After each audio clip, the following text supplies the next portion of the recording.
Am I the a-hole for telling another mother our children aren't close anymore due to intelligence levels? My daughter, let's call her Sophie, used to be best friend with Kat. They used to be best friends in elementary school, but ever since middle school have started to grow apart. The school split the kids in advanced and normal for math and science. All other classes are still together. My daughter got placed in the advanced and Kat got placed in normal. No big deal, they still see each other in school. They were still close friends until group projects. There have been multiple group projects and kids get to pick their partners. Kat and Sophie usually work together, and that is when issues start happening. Sophie would get really frustrated that the work Kat did wasn't correct. I told her to just turn it in without fixing it, and she got a bad grade on that assignment. After that, Sophie went through a period of time fixing stuff. After a while, I told her to stop doing group projects with her. So they stopped doing projects together and the friendship blew up. So they are not friends anymore. It's Sophie's birthday and invites were sent out. Kat wasn't on the invite list my daughter made. I got a call from her mom asking why she wasn't invited.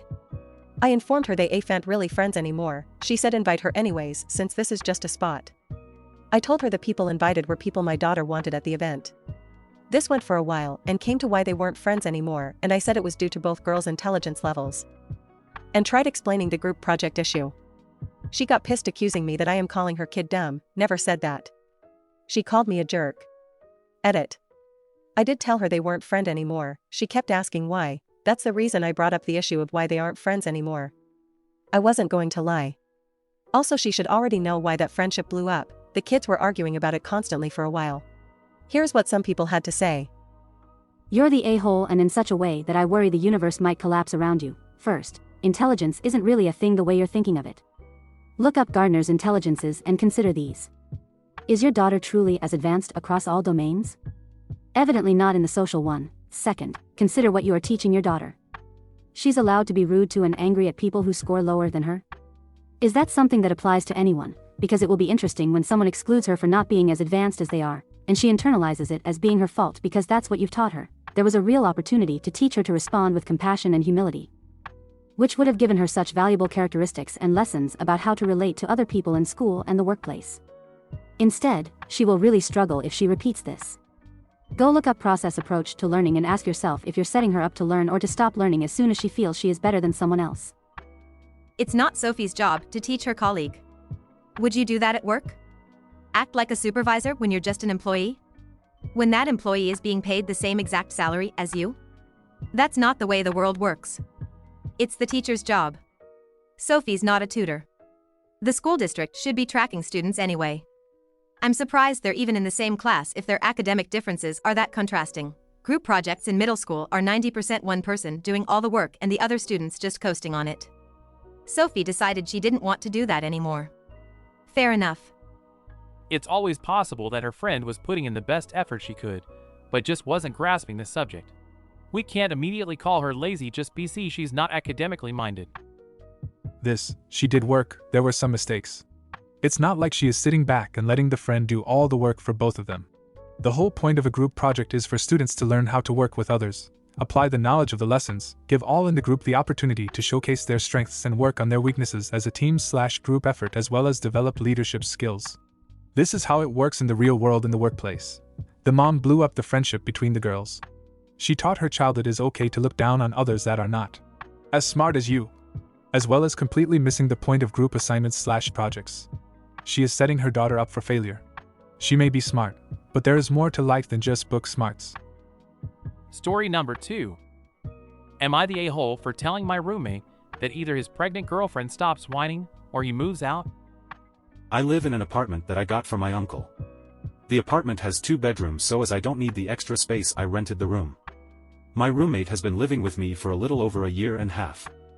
He's been dating his girlfriend for like 5 or so years. She lives in another house and has 4 roommates herself. As her house is more crowded, my roommate asked me if it was okay if she stayed over sometimes. I agreed since I don't really have a problem with it at all, as long as they're respectful.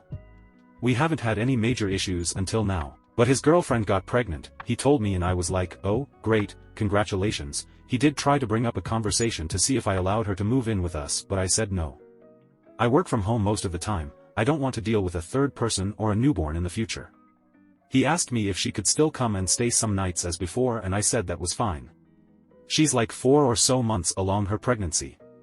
Well, these last 3 months she has grown to be very annoying whenever she's staying over. What I mean is that I got woken up in the middle of the night too many times because she's running to the bathroom at the end of the hallway.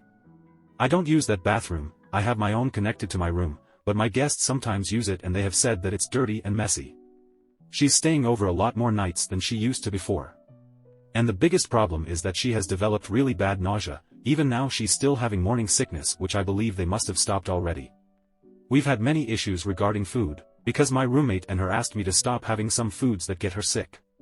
I told her that this is not her house, she has no right to come and expect me to change my diet because of her. They took that very badly. I continued my life as normally. She always complains and runs to the bathroom when I cook. There have been a couple times when she has actually thrown up on the floor too, which is disgusting.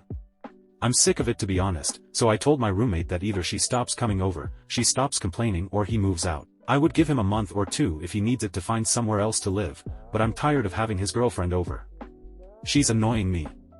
He of course got very upset and said that she wouldn't annoy me so much if I was more understanding of her condition. Said that they're not in a comfortable position to move, that she's sick and needs his support, and all of that. Some of my friends, co-workers and family are on my side, but some others said that I'm behaving like a total a-hole and I could easily change my diet for a couple months. Edit, y'all are right, I need to evict him. It sucks because even though we're not friends he was a good roommate and all, but it's too risky to have him here when the baby is born. Hopefully they can find somewhere else to live. I'll try to have the conversation with him today. Here are a few comments. You had my sympathy until you described her vomiting and peeing as complaining. But even with that, your frustration at the physical fallouts of pregnancy is understandable. Let me circle back for a touch and comment that she really does need to pee, and she is nauseous, even if she's in that month of pregnancy, and the smell of your food is really obnoxious to her. She's not being willful or selfish, she's being pregnant. You didn't pick her as a roommate, you didn't get her pregnant. And these inconveniences are imposed on you without any input from you, entirely understandable. Of your options, she doesn't come around doesn't sound realistic. The peeing, barfing and being affected by odors isn't going to stop until birth. Or you shouldn't bet on it. Let it be a life lesson. Think of it as a lesson in loving condoms in your lifestyle. Roommate moves out needs to happen. If roommate stays, your home will be visited frequently by mom and infant, and that won't work for anyone. A key question would be, where is she going right after the hospital, and you should make sure that isn't your place. The couple of months that you are willing to give them is right about the correct timeline. Not the a-hole for not wanting to live the life of a pregnant partner. But it sounds like you may be the a-hole in the way you are getting from here to there. As a pregnant woman, I feel like we're being infantilized a bit here. You might have to run to the bathroom on occasion, but you don't need to all the time, stomping your feet and slamming the doors. I do understand sometimes you gotta get there quick, but it's not her home. Some people are just loud all the time because they don't care. Honestly, the roommate needs to move out one way or another. This isn't sustainable. He's going to want to bring his newborn over, but that doesn't entitle him to moving his girlfriend in too. He needs to go live with her or move out. Mobile enough to get from her home to his, though. She should be at home, not with 4 roommates, and make her family clean up and cook for her, etc. If her family is actually super far away. I don't know if she and her boyfriend are right in their mind getting a baby underway in such a situation. The poster had zero part in this romance and shouldn't have to accommodate. This is the right one.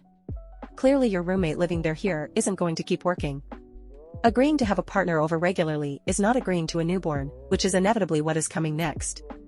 All the things in the meantime you will just need to deal with, but I would have a conversation with him of, look man, I'm really happy for you and your girlfriend, but a baby was not part of our agreement when you moved in. I'm going to have to ask that you move our before the baby is here. That gives him 4 to 5 months to find a place. Make sure you are in the clear if you have a lease. My lease, for example, says no one not on the lease can live there, but specifically mentions that any children born to the people on the lease must be allowed to. This is the end of today's stories. Don't forget to like and subscribe. See you soon.